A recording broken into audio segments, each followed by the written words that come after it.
Factually Mohan Bhagwat ने क्या गलत कहा? फैक्चुअली जो उन्होंने कहा उस पर विवाद हो सकता है कि उनको नहीं कहना चाहिए था ये वो। फैक्चुअली मोहन भागवत ने क्या गलत कहा? कि भारतीय मुसलमान जो है वो कोई अरब से नहीं आए हैं और भारत में रहने वाले मुस्लिम मूल रूप से हिंदू हैं। क्या उन्होंने फैक्चुअली गलत कहा? क्योंकि ये बात तो पाकिस्तान बनाने वाले जिन्ना से लेकर जम्मू कश्मीर चलाने वाले उमर अब्दुल्ला के दादा शेख अब्दुल्ला तक मान चुके हैं। जिन्ना का दादा कौन, शेख अब्दुल्ला जी के परदादा कौन, वो मान चुके हैं कि भले ही वो मुसलमान हैं लेकिन उनके पूर्वज हिंदू थे। मतलब मोहन भागवत ने फैक्चुअली क्या गलत कहा, इसको बहुत ध्यान से समझिएगा। मैं आपको बताऊं, जिन्ना के दादाजी का नाम प्रेमजी भाई मेघजी ठक्कर, मोहम्मद अली जिन्ना, पाकिस्तान बनाने वाला, भारत, अखंड भारत के सीने पर लकीर खींचने वाला, अखंड भारत के टुकड़े टुकड़े करने वाला जिन्ना, उनके दादाजी का नाम प्रेमजी भाई ठक्कर। जिन्ना के दादा हिंदू। पाकिस्तान के राष्ट्र कवि अल्लामा इकबाल के दादा का नाम बीरबल सप्रू। क्या गलत कहा मोहन भागवत ने?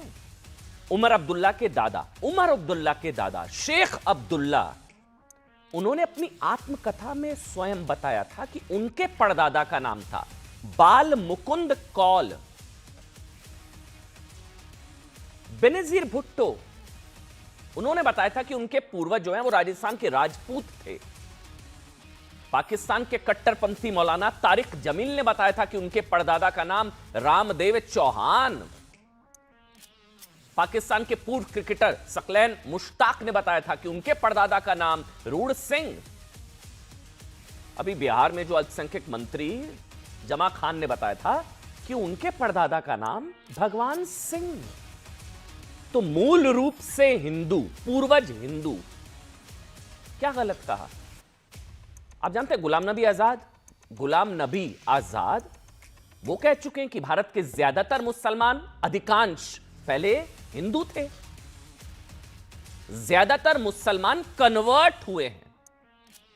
उन्होंने तो यहां तक कह दिया था कि कश्मीर में से 15-20% मुसलमान बाहर से आए हैं, बाकी तो कन्वर्टेड है। अब ये गुलाम नबी आजाद ने कहा, ये तो मोहन भागवत ने नहीं कहा। शायद यही वजह कि भारत में आज भी बहुत बड़ी संख्या में मुसलमान खुद को हिंदू पहचान से जोड़ते हैं। आपने देखा होगा ना, अपने नामों के आगे कोई शादाब चौहान लगाता है, कोई त्यागी, राणा, चौधरी, पटेल, देसाई, रेड्डी, मेनन, वो लगाते हैं। पिछले साल दिसंबर से एक खबर आई थी, एक जौनपुर में घर वापसी क्या हुई थी। यूपी के जौनपुर में मुस्लिम समाज के लोगों ने अपने नामों के आगे दुबे शुक्ला लगाना शुरू कर दिया। वो कहते हैं मूल रूप से तो हिंदू हैं, हमारी जड़ें तो हिंदू हैं। 7 पीढ़ी पहले उनके पूर्वज जो है वो कन्वर्ट हो गए थे इस्लाम में, तब दबाव था, तलवार की नोक पर उन पर अत्याचार था, तो वो कन्वर्ट हो गए, लेकिन वो मूल रूप से तो हिंदू हैं। मतलब आप सोच कर देखिए, वहां के लोग अब कह रहे हैं कि हमें उधार की पहचान थोड़ी देनी चाहिए। इससे पहले ना, करीब कुछ साल पहले खबर आई थी कि 30 परिवारों के 310 लोग ईसाई धर्म छोड़कर वो घर वापसी उन्होंने की, दबाव में नहीं। घर, एक तो हिंदू धर्म में धर्मांतरण का कोई कॉन्सेप्ट ही नहीं होता है, हिंदू धर्म में कन्वर्जन होता ही नहीं, होता ही नहीं है, कॉन्सेप्ट ही नहीं है। घर वापसी है, वो भी स्वैच्छिक। यही मोहन भागवत ने कहा, स्वैच्छिक। श्री राम और रामायण में आस्था रखने वाला दुनिया का सबसे ज्यादा आबादी वाला मुस्लिम देश इंडोनेशिया कहता है कि हमने धर्म बदला है, पूर्वज नहीं। पूर्वज मूल रूप से। अच्छा चलिए, सब छोड़ दीजिए, जिन्ना छोड़ दीजिए, मोहन भागवत छोड़ दीजिए, सब छोड़ दीजिए। अब जो बताऊंगा ना, वो तो आंखें खुल जाएंगी। पंडित जवाहरलाल नेहरू पर तो भरोसा है ना। नेहरू जी किताब डिस्कवरी ऑफ इंडिया, उसमें कह चुके हैं कि सोचना गलत है कि भारतीय मुसलमान विदेशियों के वंशज हैं। कुछ हो सकते हैं, लेकिन बड़ी संख्या में अधिकांश जो हैं वो हिंदू धर्म से कन्वर्ट हुए हैं। नेहरू, अब ये भागवत नहीं, ये नेहरू जी वो कह रहे हैं कि अधिकांश भारतीय मुसलमान जो हैं वो हिंदू से कन्वर्ट हुए हैं। Nehru ji, discovery of India, Ghulam Nabi Azad, जिन्ना के दादा हिंदू, बेनजीर भुट्टो। मतलब यही बात मोहन भागवत ने कह दी कि भाई भारत में हिंदू और मुसलमानों के पूर्वज एक हैं, डीएनए एक है और वो मूल रूप से हिंदू ही हैं भारत के मुसलमान। कोशिश होनी चाहिए घर वापसी की, कोशिश होनी चाहिए, इस पर काम हो। ये थोड़ी ना जबरन तलवार की नोक पर, ये तो नहीं कहा उन्होंने।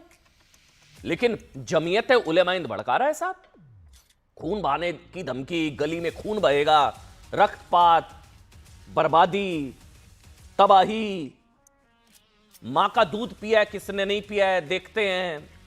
ये 15 मिनट वाली धमकी के बाद ये 20 करोड़ वाली धमकी है लेटेस्ट। एक बार सुनिए किसने क्या कुछ कहा, सुनिए।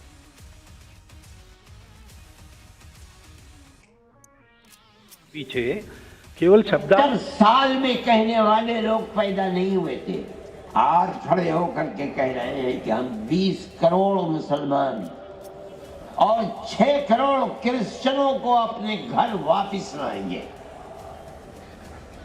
यानी 20 करोड़ मुसलमानों को हिंदू बनाएंगे कि सिर्फ उन्होंने अपनी माँ का दूध पिया है, किसी और ने नहीं पिया। आरएसएस जैसी संगठन का एक बड़ा नेता अगर इस तरह की अगर बात करता है तो मैं ऐसे नेताओं की तुलना जो है वो अजमल कसाब जैसे लोगों से करता हूँ। अजमल कसाब क्यों आया था पाकिस्तान से? इस देश को तोड़ने के लिए आया था, इस देश को कमजोर करने के लिए आया था।